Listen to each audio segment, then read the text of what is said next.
Loved ones, friends, and co-workers honor the memory of 3 murder victims. This makeshift shrine at a hair salon where one of them worked, Valerie Short, a friend of hers, is speaking out. Yeah, it is. It's like the day of infamy here in this town.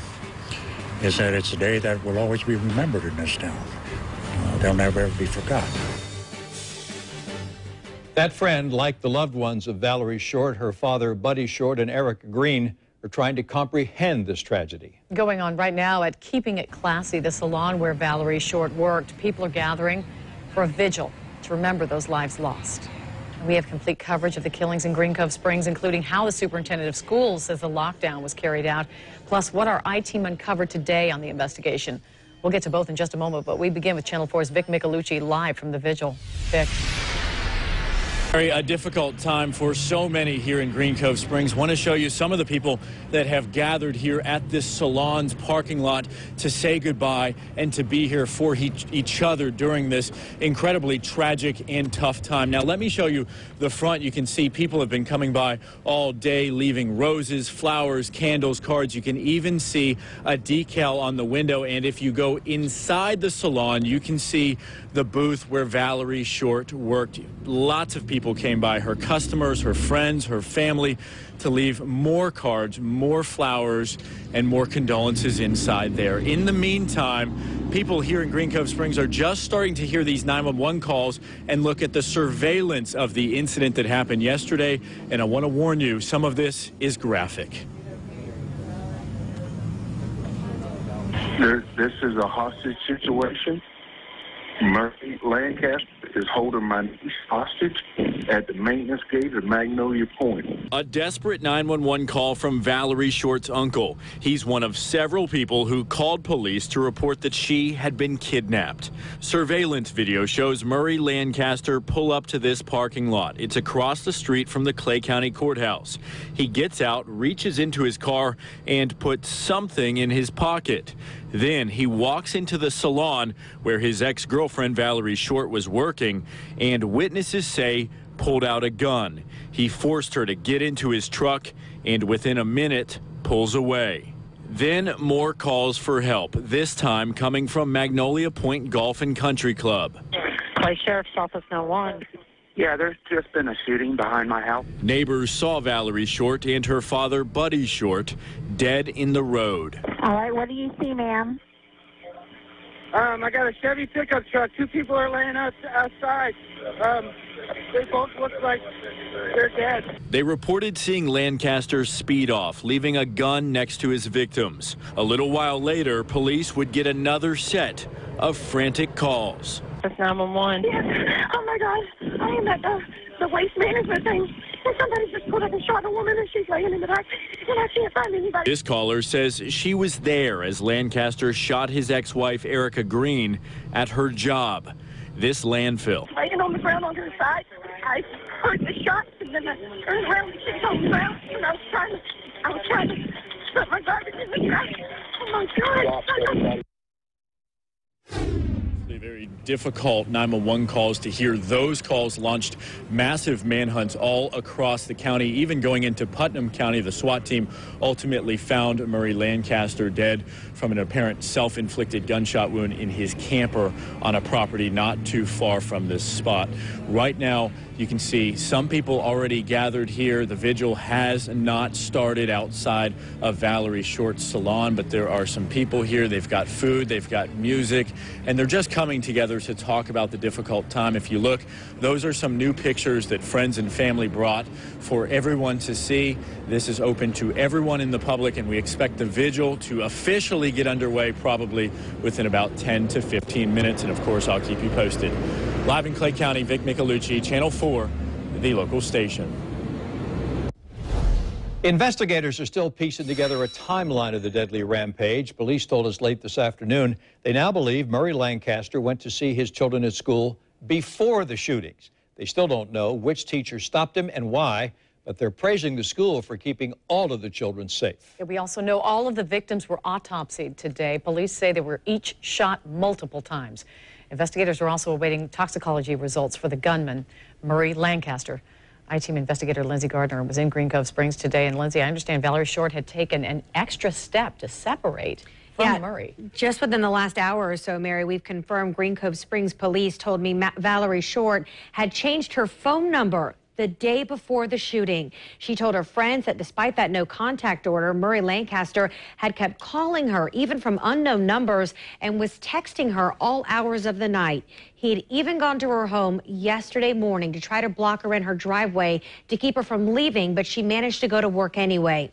Police say she never called to report that Lancaster was violating that no contact agreement. And today, a co-worker of Murray Lancaster said he had been unraveling since his divorce in 2014 from Erica Green.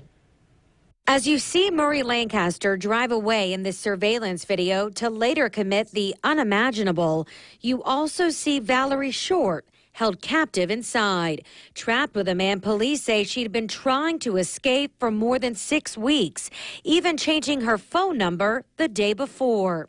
Friends tell us the trouble for the couple began in March with this. Murray Lancaster arrested for battery and resisting arrest for hitting Valerie when she tried to take his keys to keep him from drinking and driving. Friends say Murray Lancaster had been drinking in recent weeks and also stopped taking medication, possibly connected to a mental illness. Green Cove Springs police tell the I-Team they have heard these same allegations, and it's part of their ongoing investigation, and a toxicology report is pending. Brian Dasher is still in shock. He worked with Lancaster for years in Palatka, Georgia Pacific, and considered him a friend. I mean, I basically started whenever he divorced Erica. You know, you started seeing, you know, he was moping around and getting fidgeted with everybody in the conversation. Dasher says Lancaster's arrest this March was out of character for the man that he had known, and it was just the beginning of the trouble. Just making bad choices about work, not coming to work. He tried to reach out to him via text. I heard that you went to jail for your ex. Who knows what is going to happen? And I was like, I know what you mean, but I didn't know that this was going to happen. Dasher said he last heard from Lancaster the day he was fired last week. He thinks that may have been the final straw. He can't understand how the man he knew could leave so much wreckage behind, lives and families forever shattered. I mean, he loved his kids. That's all I can say about it. I know he loved his kids. That's all he talked about. So coupled with the job loss and mounting legal costs and that pending court case, Murray Lancaster was actually due in court yesterday afternoon. Friends tell me that Lancaster may have been upset that both women were moving on. Erica Green had reportedly been engaged, and while he and Valerie had broken up a few times before, he was afraid this time would be final since she had changed her phone number. Tom and Mary. Thank you, Lindsay. 4 schools were locked down while police searched for Murray Lancaster. It was tense for parents and school officials who were trying to find out what was happening and if students really were safe. Jim Pickett is live at Charles Bennett Elementary, where 4 of the victims' students attend, and he just spoke with the superintendent about how they handled the situation. Jim? You know, while police are still drawing the timeline of exactly what happened here at the school, now we are told that Murray Lancaster did make his way to the school. And hopefully, well, he tried to see the kids, but somehow he was either stopped by a teacher or by administration. That's still under investigation at this point, what happened here.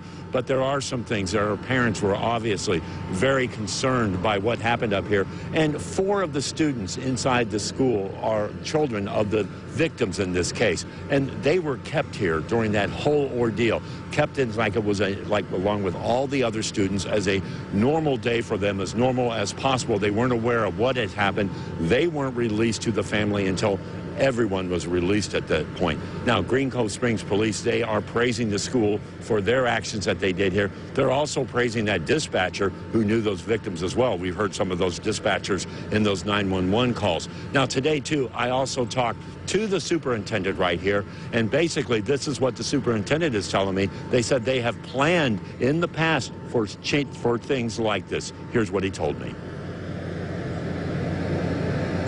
I didn't see any major flaw in our plan or our standard operating procedures in these. So I don't think that we'll change the plan. Each one is very unique. You know, we've rehearsed different scenarios, but we had, you know, that yesterday had very unique facts and situations, and it was happening next to a campus. Thank God not on a campus.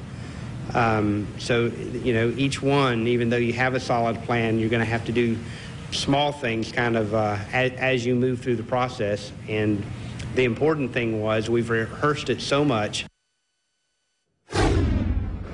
And they said that was the main thing that happened here, why they were able to do that. Parents have praised them because of that. Again, you got to remember, there were still 4 victims here, 4 children at this school, 4 kids who have lost parents and even a grandparent. And that's what the superintendent says they need to work at. There are going to be grief counselors again here tomorrow. We're live in Green Cove Springs. Jim Pickett, Channel 4, the local station.